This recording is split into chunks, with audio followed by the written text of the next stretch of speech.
Radio Lecture 8. Affirm the reality of our own greatness. Radio Talk, Station KECA, Los Angeles, July 1951. In the creation of a new way of life, we must begin at the beginning. With our own individual regeneration, the formation of organizations, political bodies, religious bodies, social bodies is not enough. The trouble we see goes deeper than we perceive. The essential revolution must happen within ourselves. Everything depends on our attitude towards ourselves. That which we will not affirm within ourselves can never develop in our world. This is the religion by which we live, for religion begins in subjective experience. Like charity, it begins at home. Be ye transformed by the renewing of your mind is the ancient formula, and there is no other. Everything depends upon a man's attitude towards himself. That which he cannot or will not claim as true of himself can never evolve in his world. Man is constantly looking about his world and asking, what's to be done? What will happen? When he should ask himself, who am I? What is my concept of myself? If we wish to see the world a finer, greater place, we must affirm the reality of a finer, greater being within ourselves.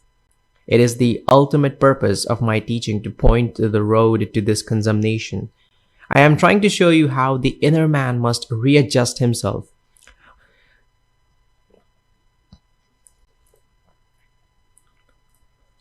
What must be the new premise of his life in order that he may lose his soul on the level he now knows and find it again on the high level he seeks. It is impossible for man to see other than the contents of his own consciousness. For nothing has existence for us save through the consciousness we have of it.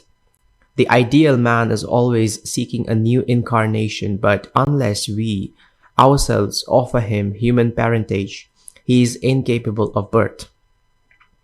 We are the means whereby the redemption of nature from the law of cruelty is to be effected.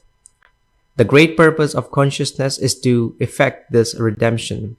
If we decline the burden and point to natural law as giving us conclusive proof that redemption of the world, imaginative love is something that can never come about, we simply nullify the purpose of our lives through want of faith.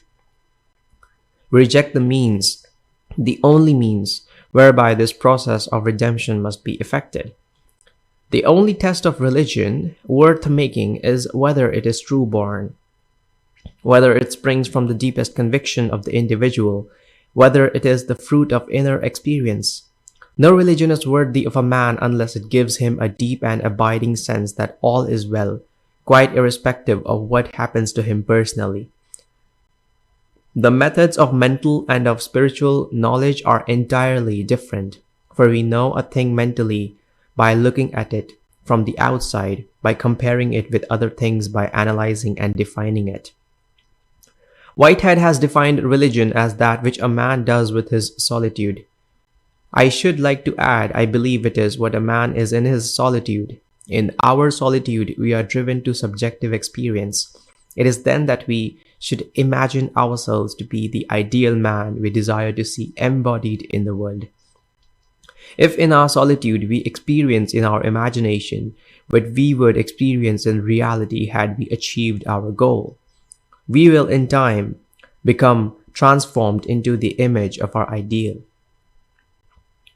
Be renewed in the spirit of your mind, put on the new man, speak every man truth with his neighbor. The process of making a fact of being a fact of consciousness is by the renewing of our mind. We are told to change our thinking, but we can't change our thought unless we change our ideas. Our thoughts are the natural outpouring of our ideas, and our innermost ideas are the man himself. The end of longing is always to be, not to do.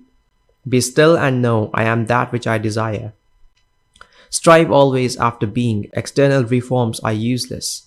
If your heart is not reformed, heaven is entered not by curbing our passions, but rather by cultivating our virtues. An old idea is not fickly forgotten. It is crowded out by new ideas.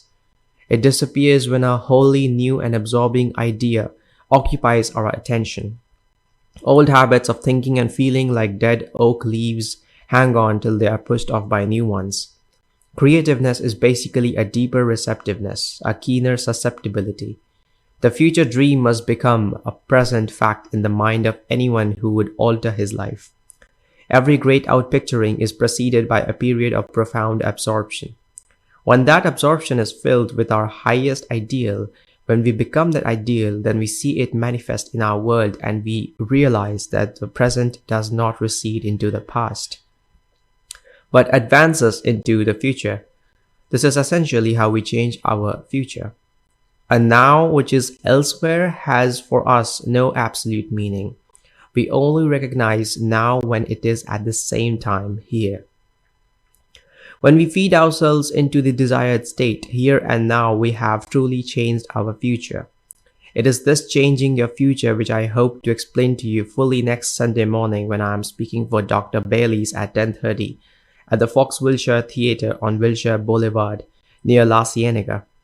It is my purpose to stir you to a higher concept of yourself and to explain so clearly the method by which you can achieve this concept that each one of you will leave the service on Sunday morning a transformed being.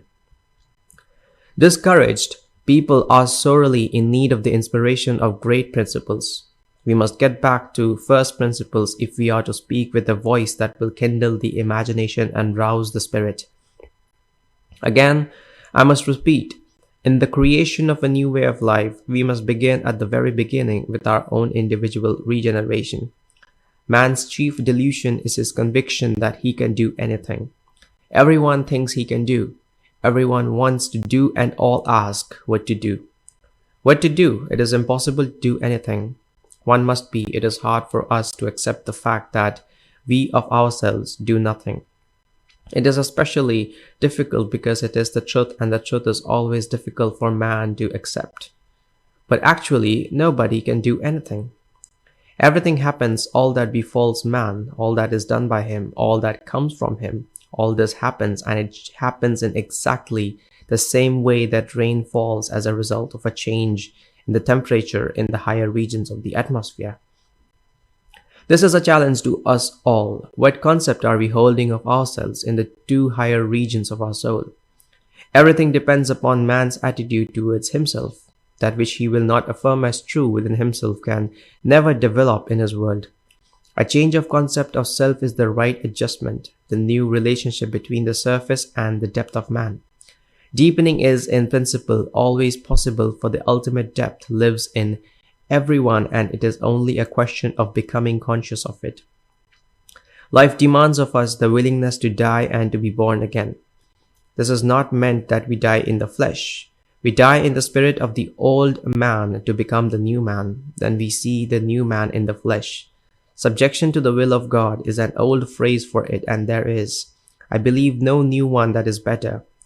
In that self-committal to the ideal we desire to express, all conflict is dispersed and we are transformed into the image of the ideal in whom we rest. We are told that the man without a wedding garment reaches the kingdom by cleverly pretending. He does not believe internally what he practices externally. He appears good, kind, charitable. He uses the right words, but inwardly he believes nothing.